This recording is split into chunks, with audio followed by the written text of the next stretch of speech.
Shalom.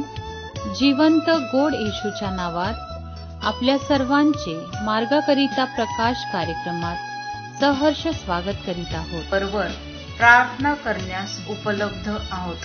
धन्यवाद.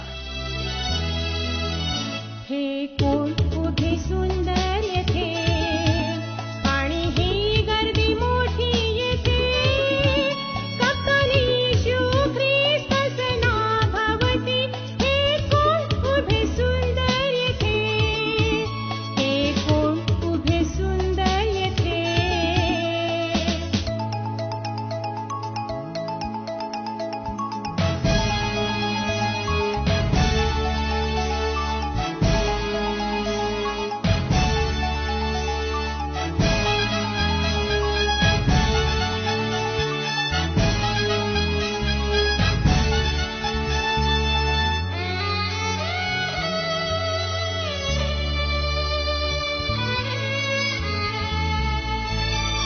एक मोहरा सो की दोन मोहरा, पाच मोहरा त्यांनी कामी आणल्या. असो लहान किंवा असो मोठे, काम जे दिले ते पूर्ण केले.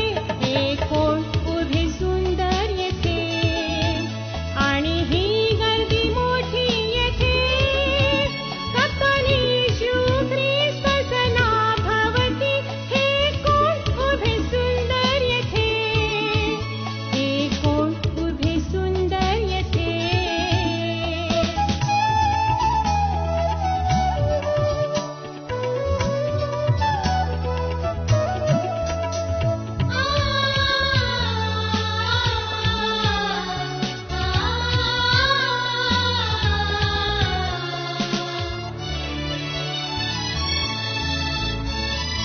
एकाकीपणात आणि त्रासामध्ये लाजरस समान स्थिर होते.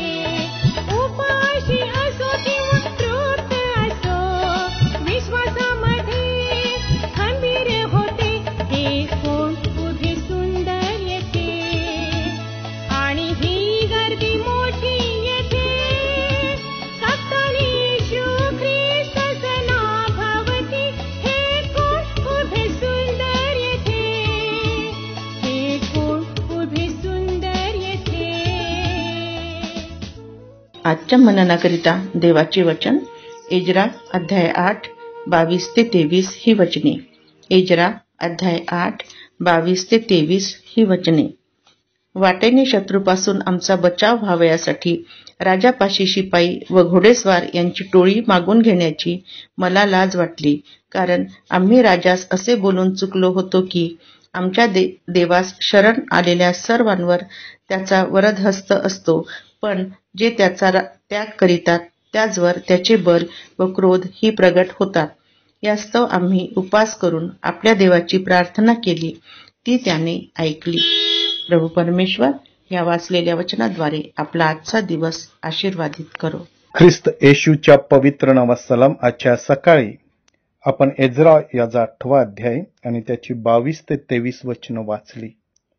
या पवित्र वचनांमध्ये विशेष करून एजराने जाहीर केलेलं होतं की अहवा नदीतीरी उपास करायचा. आणि आपण पाहतो की ज्यावेळेस ते वाटेने येत होते आणि शत्रूंपासून बचाव व्हावा यासाठी राजापासून घोडेस्वार मागून घेण्याची मला लाज वाटली, असं या ठिकाणी एजरा सांगत आहे. आणि विशेष करून तो म्हणतो की कारण आम्ही राजास असे बोलून चुकलो होतो की आमच्या देवास शरण आलेल्या सर्वांवर त्याचा वरदहस्त असतो.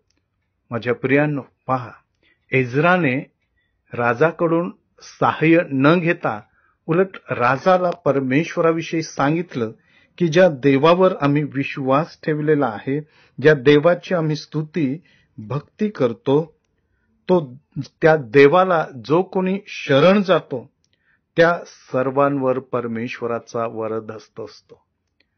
आणि म्हणून त्याने ते घोडे किंवा घोडेस्वार घेण्यासाठी मनाई केली होती.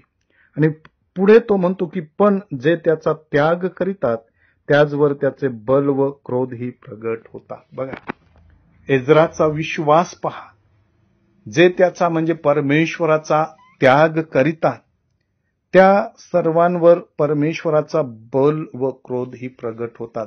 आणि ह्या गोष्टीचा अनुभव एज्राला होता आणि म्हणून त्याने राजापासून कोणत्याही प्रकारचं सहाय्य मागितलं नाही. उलट तो परमेश्वरास सर्वस्व अर्पण करून परमेश्वराच्या सहाय्याची वाट बघत होता. आणि 23वं वचन सांगतं की यास्तव आम्ही उपवास करून आपल्या देवाची प्रार्थना केली, ती त्याने ऐकली. यास्तव आम्ही म्हणजे सर्व लोकांनी जी उपवास आणि प्रार्थना केली ती परमेश्वराने ऐकली. होय माझ्या प्रियांनो, ज्या वेळेस समस्या, संकट, निराशा ह्या आपल्या जीवनामध्ये येत असतात आणि आपल्याला वाटतं की आता मी यातून निघू शकत नाही, आणि खरोखर आपल्या शक्तीने, आपल्या बुद्धीने, आपल्या सामर्थ्याने आपण आपल्या संकटातून निघू शकत नाही. आणि त्यावेळेस एज्राप्रमाणे आपण उपवास आणि प्रार्थना करतो, देवाच्या चरणाजवळ येतो, परमेश्वराच्या चरणी नतमस्तक होतो, आपली संकट त्याला सांगतो. त्यावेळेस आपल्याला सर्व संकटातून तो सोडवितो, तो आपली काळजी घेतो. बऱ्याचदा आपण काय करतो, देवाचं सहाय्य घेण्याऐवजी जगिक लोकांकडे आपण पाहतो, जगातील लोकांकडे सहाय्य मागतो.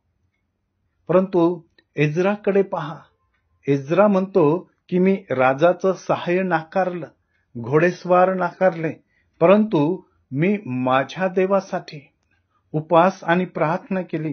मी आणि माझ्या लोकांनी उपवास प्रार्थना केली, ती परमेश्वराने ऐकली आणि आम्हाला सहाय्य केलं.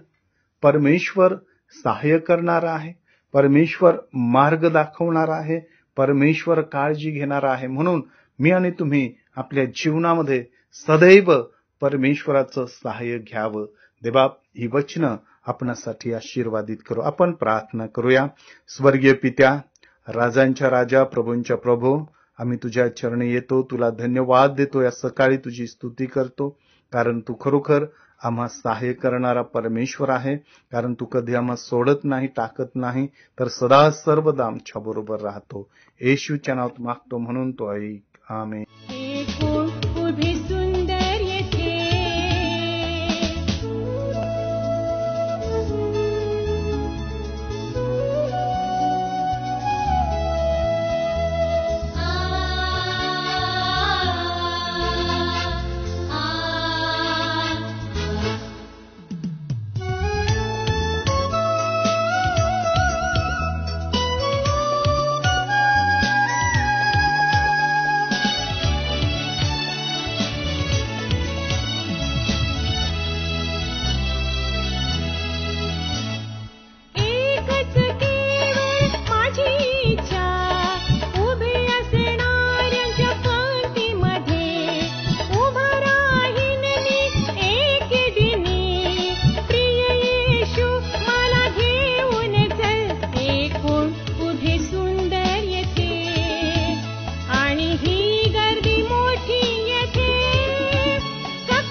की आता आपण आपल्या प्रार्थना विनंत्या कोणत्याही वेळेस विश्ववाणी प्रार्थना केंद्राला टोल फ्री नंबरद्वारे कळवू शकता. आमचा टोल फ्री नंबर 1-800-2700-333. आम्ही आपणासाठी या नंबरवर प्रार्थना करण्यास उपलब्ध आहोत.